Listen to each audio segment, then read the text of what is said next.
Salam dan selamat pagi Bapak Ibu. Pagi ini renungan singkat kita dari Kisah Para Rasul pasal yang ke-10 ayat 1 sampai ayatnya yang ke-4.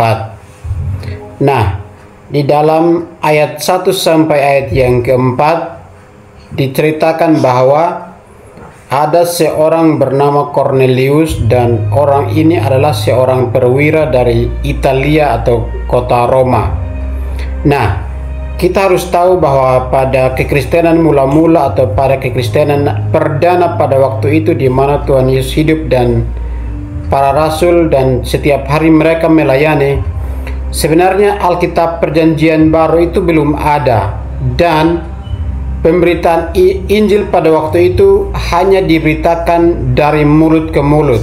Artinya, kalau saya sampaikan Injil itu kepada seseorang, maka orang itu pun akan melanjutkan pemberitaan itu kepada orang lain, seterusnya dan seterusnya. Akhirnya dalam waktu yang singkat kekristenan bisa dapat berkembang dengan luas pada masa itu. Nah, di Kisah Para Rasul pasal yang ke-10 itu ada seorang bernama Cornelius yang adalah seorang perwira dari kota Roma atau Italia, mendengar pemberitaan itu dan ia percaya kepada Tuhan Yesus Kristus, dan bahkan seisi rumahnya juga turut percaya kepada Tuhan Yesus Kristus, dan mereka menjadi orang-orang yang takut akan Allah sehingga mereka benar-benar menjalani kehidupan kekristenan mereka dengan sangat baik. Diceritakan pula bahwa Cornelius ini bersama dengan keluarganya, mereka adalah orang-orang yang sungguh-sungguh takut akan Tuhan. Mereka selalu berdoa kepada Tuhan, dan tidak hanya sebatas itu, bahkan mereka berdoa juga kepada umat Tuhan yang ada di Yahudi. Bahkan mereka juga memberikan pemberian-pemberian sebagai bukti iman mereka kepada orang-orang Yahudi atau orang-orang Israel. Dan dikatakan bahwa Cornelius ini adalah seorang yang sungguh-sungguh takut akan Tuhan.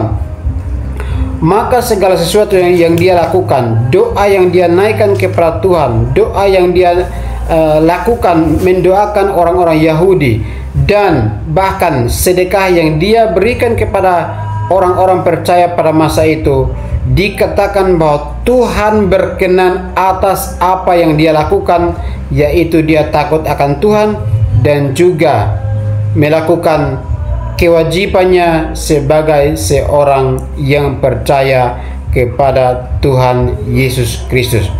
Dan sebagai akibatnya, maka Tuhan benar-benar melihat akan apa yang dia lakukan. Tuhan benar-benar mendengar doa daripada Cornelius ini. Tuhan benar-benar melihat hati dari Cornelius ini yang sungguh-sungguh takut akan Tuhan, sehingga di ayatnya yang ke-3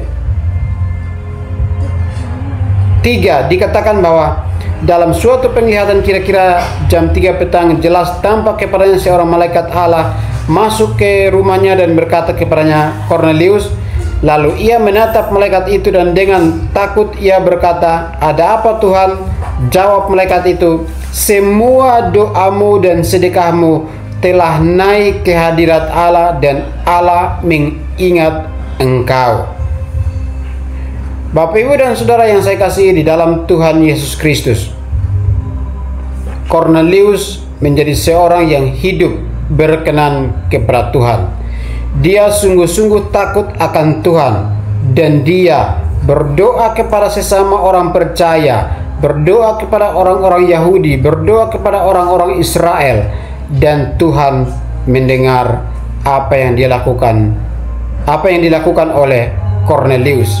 Artinya sesuatu yang berkenan, sesuatu yang layak, sesuatu yang kudus, sesuatu yang dilakukan oleh Cornelius itu sungguh-sungguh berkenan di hati Tuhan, dan Tuhan mengatakan bahwa aku mendengar doamu, hai Cornelius.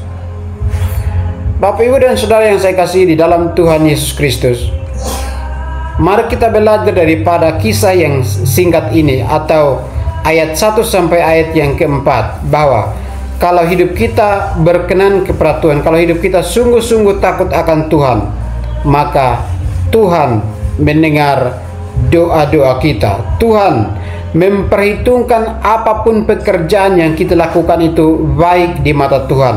Tuhan melihat dan mendengarnya, dan Dia berkata, Dia berkenan atas apa yang kita lakukan kalau kita mendasari itu di dalam takut akan Tuhan. Kiranya firman Tuhan ini boleh mengingatkan kita supaya kita terus belajar dan hidup berkenan di hadapan Tuhan, sungguh-sungguh takut akan Tuhan dan taat kepada Tuhan, maka Tuhan pasti mendengar doa-doa kita dan berkenan atasnya. Demikianlah firman Tuhan ini Bapak Ibu, dan kiranya kita bisa mengerti dan kita hidup di dalam kehendak dan rencana Tuhan.